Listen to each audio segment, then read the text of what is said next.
What's up, everyone, and welcome to an episode of DannieBSpeaks, the podcast. Girl, You Know What podcast is taking a break this week, and I promised that there would be an episode released on Wednesday. So I went ahead and just got up off my butt and decided to finally finish editing this podcast that I have been wanting to put out for a while. So here we are.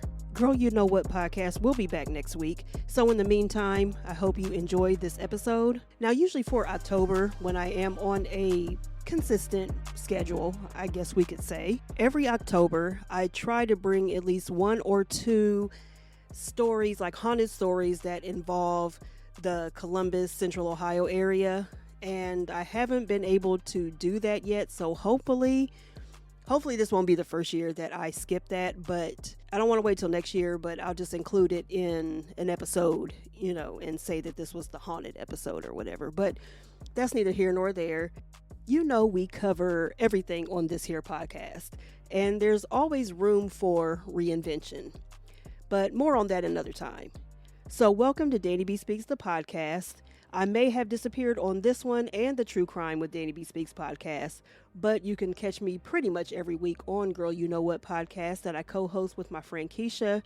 And as I mentioned, we're just taking a break this week. We'll be back next week with a brand new episode. But I truly wanted to get back to basics and what I originally started doing, which is my podcast, DannieBSpeaks the podcast. I'm still toying around with the idea of retiring the DannieBSpeaks name, but it's tied to too much. So that's something that I'll discuss on another episode when I talk about my growth and things like that have been going on. But anyway, I have so many plans for this show. Just want to take it like in not a different direction, but I think I mentioned this before, where I want to be able to discuss things that not only are important to me, but things that I talk about with my friends and, people that I'm close with. Just, it's always about conversation. That's what I like. I like starting the conversation and keeping it going. But I think that this episode right here is something that I also want to get into. And I think you're going to enjoy this episode. For me, I love all things history. I do. I love shade and I love to tell a story. And this one right here definitely encompasses all of that. So I think you're all going to like this one. Here we go. Recently, I was listening to a podcast called Think Twice, Michael Jackson. They covered things he went through personally as well as legally throughout his life and career. And a lot of it was like a deep dive into the person that, why he possibly became the person that he was. Why he acted the way he did, why he was so guarded. It really was a good podcast, and it's called Think Twice, Michael Jackson. I can't remember who it was brought by, but that was the name of the podcast. So anyway, there was a particular episode on this podcast that focused on Michael's infamous 1993 Super Bowl halftime performance. I didn't realize up until that point that the halftime show for the Super Bowl was extremely family friendly, and can we say maybe cheesy, corny, boring, if you will. You know what I mean? I looked at some of the old clips of them, and I'm talking about like ice capades and, color guards. And it was weird. It was just like what you think that it is now, what the Super Bowl halftime show has turned into in recent years. Michael Jackson was the first person that performed in that capacity, like had a mini concert at the Super Bowl. And I didn't realize that. And then my question was, why did the Super Bowl, which is sports' biggest night, take interest in having some of the biggest entertainers take over their halftime show? Well, let me tell you, we can thank the legendary Fox Network comedy skit show In Living Color for that. So for my younger listeners, or people who just may not have been into that type of show growing up, In Living Color was a comedy skit show that ran on Fox from 1990 to 1994. It was the brainchild of Keenen Ivory Wayans of the legendary Wayans family, who are comedic legends. Let's just call it what it is. So not only did this show star his siblings, Damon, Kim, Sean, and Marlon, but it also introduced us to some other comedic geniuses that you may have heard of, like Jim Carrey, Tommy Davidson, David Alan Grier, Jamie Foxx, Kim Coles. That's just to name a few. You know what I mean? So now, During the intro and commercial breaks, we were always blessed with the moves of the Rosie Perez led and choreographed Fly Girls, which included Jennifer Lopez, Carrie Nanaba, and Josie Harris, just to name a few who went on to have bigger careers, outside of the Fly Girls. So how did this half-hour sketch show influence the way that the NFL would change the Super Bowl halftime show to what it has become today? So let's just break this down real quick. In 1992, during Super Bowl 26 between the Washington, now Commanders, versus the Buffalo Bills, the Super Bowl was airing on CBS and they decided to promote the 1992 Winter Olympics, which would be kicking off real soon. So the NFL decided to title this halftime show Winter Magic, which was basically just an ice skating show, and there you have it. I mean, that's pretty much what it was, corny. Okay. I mean, if you're into ice skating, that's fine. I do like watching it sometimes, but I used to like watching it more back in the day. Now I'm just like, okay, whatever. But that's besides the point. So enter In Living Color, which was already a very popular show. It also aired on Sunday night, the night of the Super Bowl.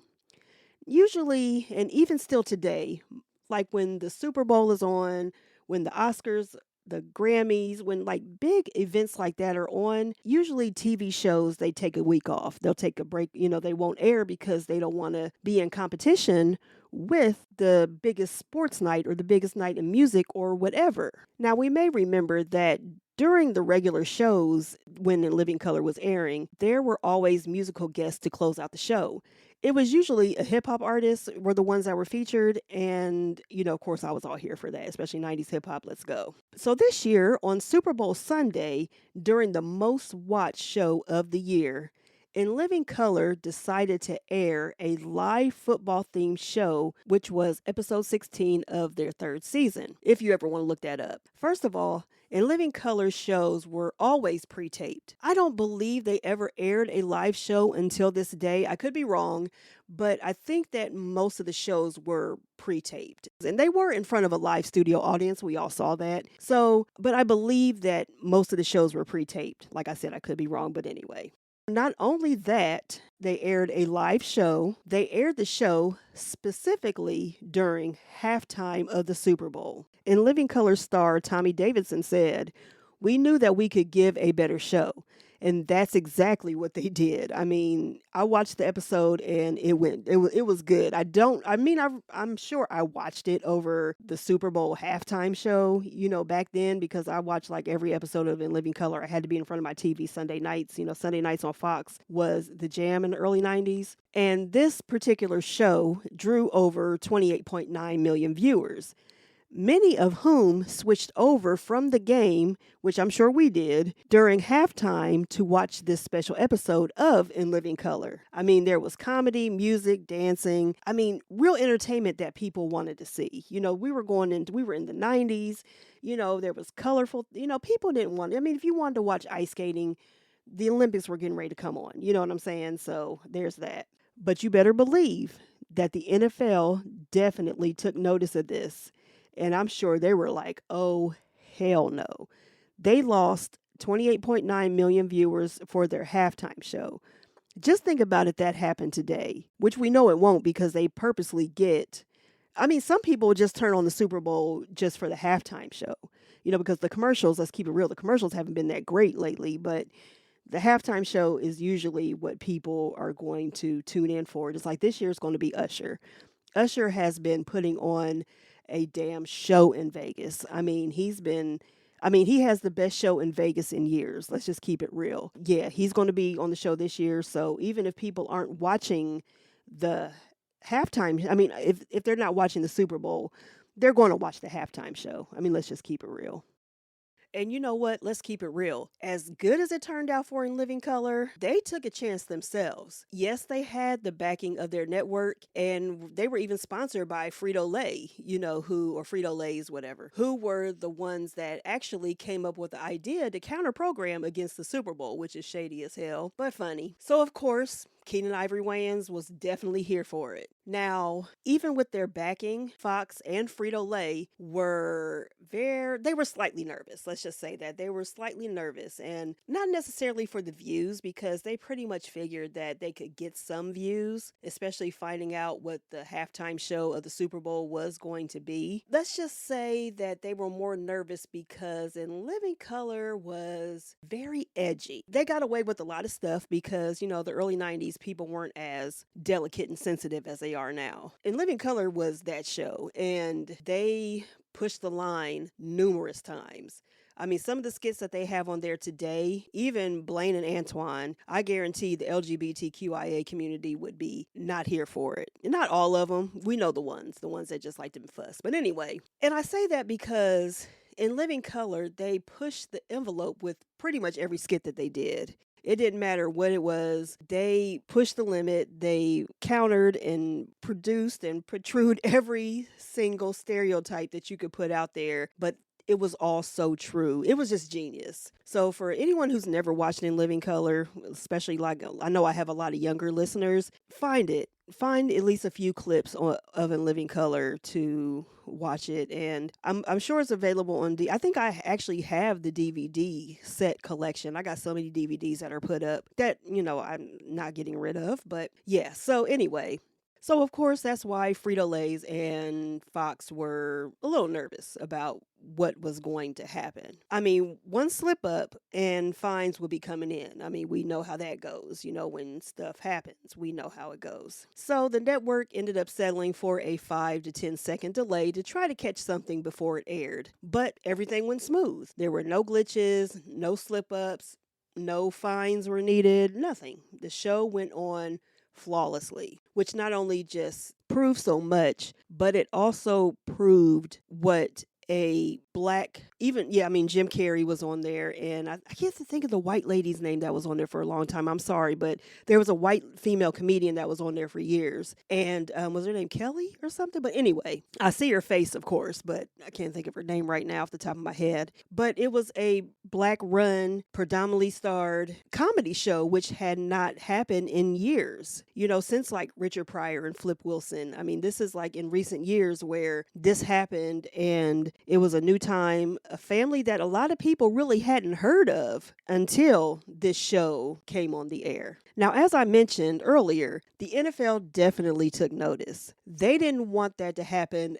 ever again. They wanted to entertain everyone from the national anthem, the commercials, the halftime show, and yeah, of course, the actual game. I mean, that's what, most people you would think are there for, but, we know some people for years just watch for the commercials. Some people just watch, as I mentioned, for the halftime show. But, we're actually there for the game. But it's a huge entertainment thing. So they wanted people to be in tune the entire, 3.5, 4 hours that the Super Bowl is going on. So in 1993, they knew they had to go big. I mean, it was just like they couldn't just do some little show, that nobody was going to want to see. They had to take what In Living Color did, in a sense, and transform that into their halftime show.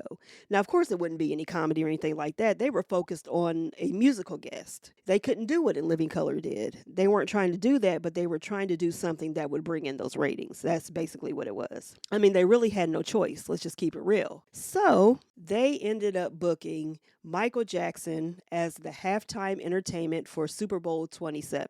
I mean, to get MJ, they were not playing. I mean, in early 1993, okay, Michael Jackson was at the epitome of his career. Later on in the year, things kind of got a little rocky for him, but up until that point, Michael was that dude. There was nobody was touching Michael Jackson. He hadn't released another quote unquote Thriller album, but what was the album after Thriller? Dangerous? That's the album that was out at that time. And he was, after Thriller, it was Bad, then Dangerous. And he still was selling records and selling, he was, I believe, the first musical artist to do big, he would call them mini movies. They weren't videos.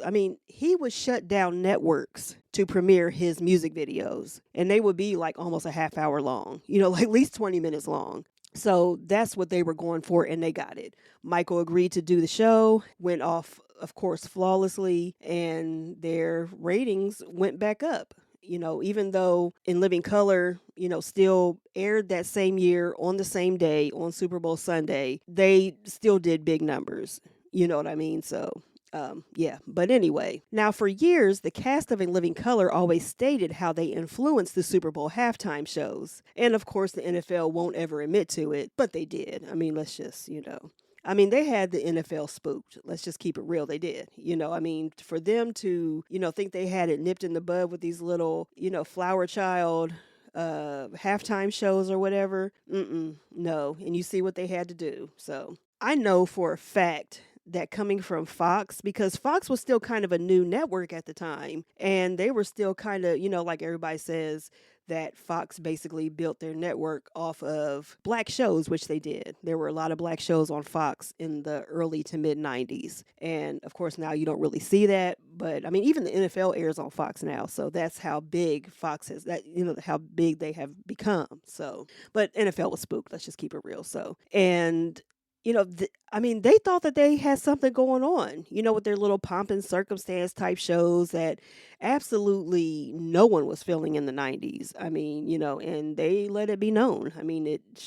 It is what it is. So now, also for the 1993 Super Bowl, which is something that that isn't talked about, I should say, CBS lost the television rights to the game, and it ended up moving right on over to NBC. Now, some people are saying that it's because of what Fox and In Living Color did to them to make them lose in the ratings basically to a half-hour comedy skit show. But of course the NFL won't. They'll probably say something like their contract ran out or whatever, some BS. So I think it's funny though. Look, I love it. Being a student of comedy, In Living Color was always and still is one of my favorite shows. In Living Color, skit show wise, for me, it's In Living Color, Mad TV, and then Saturday Night Live. Saturday Night Live is a staple, but I can even go back as far as I've seen, the Flip Wilson show. I've seen the Richard Pryor show or Richard Pryor Comedy Hour, whatever it was called. I believe that's what it was called. I don't mean that with any disrespect. I just can't think right off the top of my head right now what the show is exactly called, but they had skit shows back in the 70s. And yeah, even shows like Laugh-In, Hee Haw, even though I remember watching reruns of those. I think they came on like at Nickelodeon or something, like when I was a kid, and I thought those were funny. But to see a show like that just demolish the NFL was just funny to me. It was just like I loved it. For me, like growing up, I couldn't wait until Sunday evenings when it would air. In Living Color was just that show. So to find out that they had another place in history, that made me very happy. I was very happy to read about this and to find out about it. I'm glad I listened to that episode because I had heard that before, that In Living Color did sort of, not sort of, but did influence the NFL Super Bowl halftime show, but I never like really took a deep dive into it. I was just like, oh, I'm sure they did, whatever. But I didn't, like I said earlier in the show, I didn't know that there weren't any like major music artists that didn't perform during the halftime show. I didn't know that Michael Jackson was the first one to do it. I was like maybe 13 at the time, 13, 14 years old when Michael Jackson performed. That's all I remember is Michael Jackson performing. I didn't know he was the first. I had no idea. But yeah, so, I'm here. I should say I'm always here for an old nasty piece of history lesson. I love it. And these I really enjoy. A black-led show did this, completely changed the game. Literally, just completely changed the game. I love it.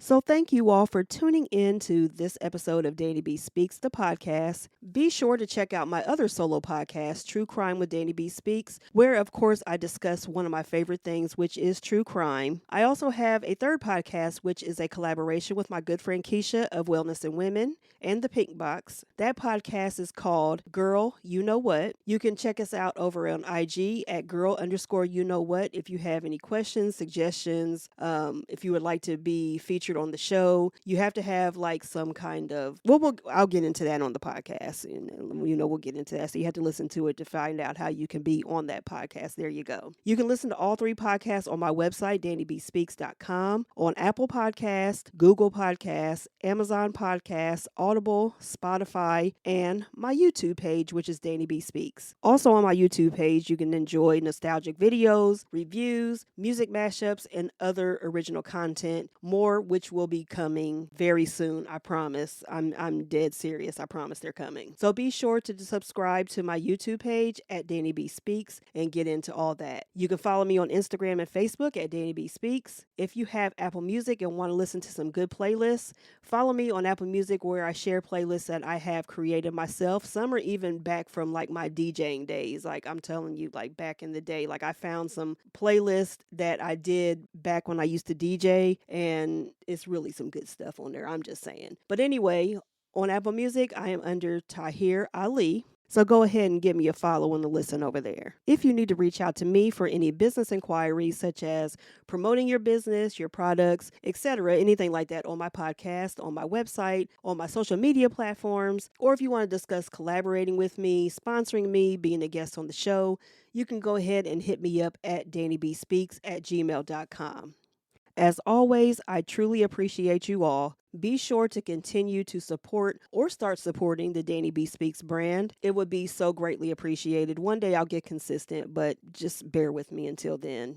Baby girl got a full-time job. I'm helping raise some kids. It's a lot going on. So anyway, until next time, take care of yourselves and each other. Be safe out there, and I will catch you all on the next one. Peace.